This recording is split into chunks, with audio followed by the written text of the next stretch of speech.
जय गुरुदेव। आज मैं आप सबके समक्ष एक बार फिर से प्रस्तुत हूँ स्वामी जी के वचनों को लेकर के, जो सतगुरु उपदेश नामक किताब में संकलित है, जो कि जवाहरलाल जी ने लिखी है। और स्वामी जी के वचन ही उन्होंने लिखे हैं। स्वामी जी के वचन इसमें संकलित हैं, तो कोई भूल चूक हो जाए मेरे से तो आप माफ़ करते रहिएगा। और मैं कोई उपदेश नहीं दे रहा हूँ, कोई सत्संग नहीं सुना रहा हूँ। मैं स्वामी जी के वचन को आगे से आगे बढ़ा रहा हूँ, आप सब तक पहुँचा रहा हूँ, आप सबके सामने पेश कर रहा हूँ, प्रस्तुत कर रहा हूँ। तो आप सब इन वचनों को ध्यान से सुनें और आगे से आगे बढ़ाएं, शेयर करें, ताकि लोगों तक अच्छी बातें पहुँच सकें। और लोग जो भ्रम में जी रहे हैं, वो भ्रम से निकल करके एक अच्छा समाज का निर्माण हो सके, शुद्ध शाकाहारी समाज का निर्माण हो सके, अच्छे चरित्रवान लोग इस धरती पे जो हैं बने, और अच्छे और सात्विक समाज का निर्माण हो सके।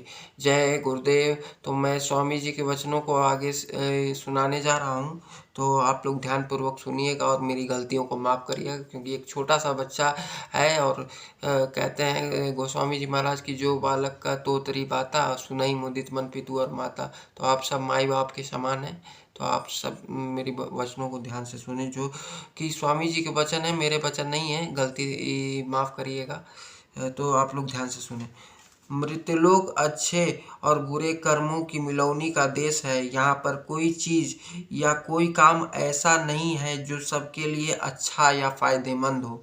अच्छे कार्यों से बहुत लोगों को लाभ पहुँचेगा। यह देश ही ऐसा है कि यहाँ किसी को बिना नुकसान पहुँचाए किसी को फायदा हो ही नहीं सकता और न किया जा सकता है।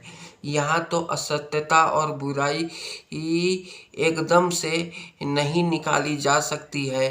बुराई, विकार, असत्यता वगैरह को बिल्कुल निकाल देने और इस देश को पूर्ण अंग करके अच्छा बनाने का प्रयास करना अपना कीमती वक्त व्यर्थ में नष्ट करना है। और इसी सेवा को परमार्थ समझना और भी अधिक भूल और मूढ़ता है। हाँ, यह ज़रूर है कि जो बुराई विकार अधिक बढ़ गया है, उसको कम किया जा सकता है और उसके लिए प्रबंध करना ज़रूरी है। सत्य ग्रहण करना और व्यवहार में लाना चाहिए, परंतु यह देश असत्य रहेगा। यहाँ पर घोर सत्य ग्रहण करना असंभव है। सत्य देश में केवल सत्य ही सत्य है। वहाँ आपको सर्वांग सत्य मिलेगा। इस देश को छोड़कर सत्य देश, सत्य धाम में जाने की कोशिश करना और युक्ति पूछकर युक्ति कामना सत्य ही परमार्थ है। काल का देश दुख की खदान है। इससे छुटकारा उसी वक्त होगा जब सुरत शब्द का मार्ग प्राप्त होगा, अन्यथा दुख से छूटने का और कोई यत्न है ही नहीं। यहाँ का सामान दुख का रूप है और सामान को नष्ट और समय को नष्ट करता है। मालिक के रूप और धाम की तरफ से विमुख रखता है। फिर काल के देश में सुनवाई होती ही नहीं है। सभी जीव दुख में होकर रो रहे हैं। इस देश में जहाँ पर हम अभी मौजूद हैं, नाना भांति के कष्ट हैं और रहेंगे। कष्टों से निवृत्त होने के वास्ते मेहनत करते हैं और पूरे न होने पर रो रहे हैं।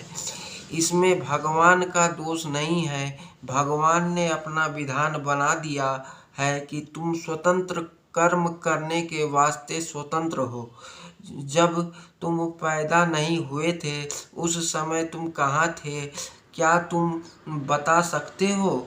रूह तुम्हारी इस मनुष्य रूपी जिस्म में कहाँ रहती है? क्या डॉक्टरों के पास कोई ऐसा एक्सरे है जिसमें जीवात्मा का अक्स दिखाई दे सके? इतनी बड़ी शक्ति होते हुए भी डॉक्टर ने इतनी उन्नति की, परंतु यह नहीं बताया कि जीवात्मा क्या है। जब बच्चा पैदा होता है उस समय बच्चा किसी को पहचानता नहीं है। माँ की गोद में रहता हुआ बच्चा अपनी माँ को नासिका इंद्रिय द्वारा सूंघ कर पहचान लेता है। आँखों से देखकर बच्चा बार बार कोशिश करता है कि कौन है। धीरे धीरे बच्चे का जब मुहावरा पड़ जाता है और 1 वर्ष तक बच्चा नासिका इंद्रिय से सूंघ कर अपनी माँ की गोद में रहता है। हजारों स्त्रियों में भी बच्चा अपनी माँ को नासिका इंद्रिय द्वारा ही पहचान लेता है। 1 साल के ऊपर बच्चा अपनी माँ की बोली पहचानने लगता है। 2 साल पर बच्चा जोर देकर माँ की बोली सुन कर बोलने की इच्छा करता है और सदा माँ चाहती है कि बच्चा बोले। माता की जब बच्चा कुछ बोली सीख लेता है तब माँ अपने परिवार के लोगों का परिचय कराती है, जैसे मामा, चाची, भाई, बंधुओं का। बच्चा उसकी ओर बार बार देखता है और उसकी शरणागति का व्रती बनता जाता है। कुछ समय बाद बच्चा कुल कुटुंबियों को अपना मानने लगता है। बचपन रोते बिताया, माँ ने उन चीज़ों के नाम सिखाए जो शरीर रक्षा के नाम उन पदार्थों के थे जो नाशवान थे। जब पूर्ण नाम बच्चे ने जाना और उसको देखने लगा तो बच्चे को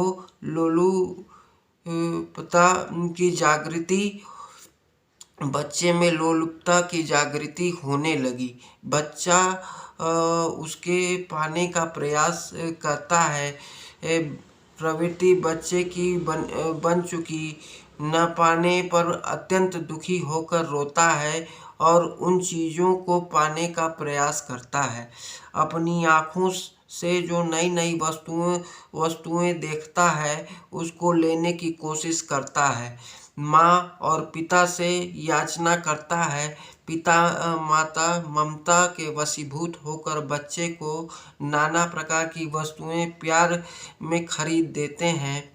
उन्हीं वस्तुओं के पाने पर बच्चा अपने हृदय में उन्हीं वस्तुओं तथा अनेक प्रकार की चमकीली वस्तुओं का स्थान बना लेता है। कुछ माता पिता सिनेमा की अनेक वस्तुएं दिखा कर बच्चों का मन और भी चंचल कर देते हैं।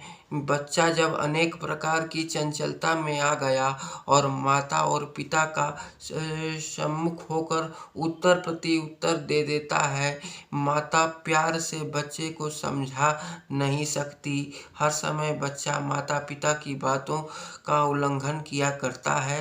अंत में बच्चा हर प्रकार के ज्ञान से शून्य रह जाता है। केवल अक्षरी शब्दों का बोध तथा वस्तुओं के नाम सीख लेता है और उन्हीं को बार बार याद करता रहता है। बड़े होने पर बच्चे उन्हीं वस्तुओं को प्रयोग में लाते हैं। फिर उन्हीं वस्तुओं को व्यवहार में लेकर मान सम्मान को लेते हुए अपनी बहुत बड़ी इज्जत समझते हैं। जीवन का आधार बताते हैं तथा यदि स्त्री संबंध हुआ तो दुख में प्राणी फंस गया और बच्चे की ममता में फंसकर अपने असली जीवन के लक्ष्य से दूर होकर और अंत में जीवन के मूल धन को भी न समझ पाया। अंत अवस्था दुख में व्यतीत होनी शुरू हो गई। धन नहीं, बच्चे अधिक हैं, बीमार रहते हैं, स्त्री खुश नहीं क्योंकि उसे अपनी ज़रूरत का सामान चाहिए। ममता उसे बहुत सताती है। इस कारण अनेक दुख द्वंद्वों में फंस गया जीव। जय गुरुदेव। तो कहने का मतलब ये है कि जैसे कहा गया है कि इसका मतलब ये नहीं है कि गृहस्थ आश्रम छोड़ दिया जाए, फँसना नहीं है।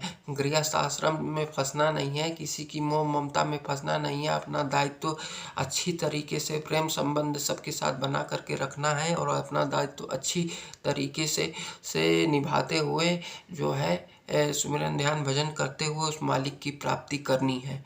जय गुरुदेव। कहने सुनने में कुछ गलतियाँ ज़रूर हुई हैं तो आप लोग सदैव माफ़ करते रहेंगे, क्योंकि ये कहा ना कि जो बालक का तोतरी बाता सुनई मुदित बन पितु और माता।